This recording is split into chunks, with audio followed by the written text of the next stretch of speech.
Don Cherry wasn't talking to you. If you wear a poppy, he wasn't talking to you. That has nothing to do with what Don Cherry was saying. He was saying you people who don't wear a poppy. That was the you people he was talking about, not Iranian or brown people or Asian people. The you people he was talking about are people who don't wear poppies, and you don't fit into that you people, Mr. Musa. Really, honestly. Back to the article. Quote, I come from a dictatorship country, the Montreal resident said. There is a real appreciation for Canada and what Canada represents. ... I appreciate what democracy is and what liberty is and the freedom that we enjoy. Well, if you appreciate those things, Mr. Musa, maybe tell some other people about those, how great those things are and what the poppy means. And encourage them to also buy a poppy, which is all Mr. Cherry was saying.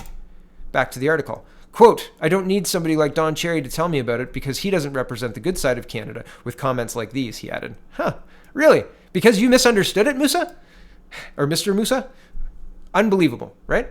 And that gets into print, and I just think that that's weird, right? Back to the article. Cherry insisted he was just expressing how he feels about the lack of people donning poppies. Quote, I speak the truth and I walk the walk, he said. I've visited the bases of the troops, been to Afghanistan with our brave soldiers at Christmas, been to cemeteries of our fallen around the world, and honored our fallen troops on Coach's Corner. And it has been an honor to back the fighting men and women in uniform, he added. Cherry said he would change none of it. Quote, to keep my job, I cannot be turned into a tamed robot, said Cherry. Still, he admits being fired on Remembrance Day does hurt because, quote, I would have liked to continue doing Coach's Corner. The problem is, if I have to watch everything I say, it isn't Coach's Corner. Right. And it's so unbelievable to me that the woke left can take what Mr. Cherry said, inject the word immigrants, inject their whole narrative about this, and get him fired. And that's, I mean, if they can do it to Don Cherry, what's stopping them from doing it to you? Right? Welcome to our woke culture, that if you don't agree, they will shut off your ability to work, and they will unperson you on Facebook and everything else, and they will blame you for it, regardless of what you actually said. And it appears they'll get companies and former friends who you stood up for to get on side with that, or be chewed up and spit out in exactly the same way. Think about that. Welcome to Canada. Won't you buy a poppy? Thanks for watching, everybody. Have a wonderful, wonderful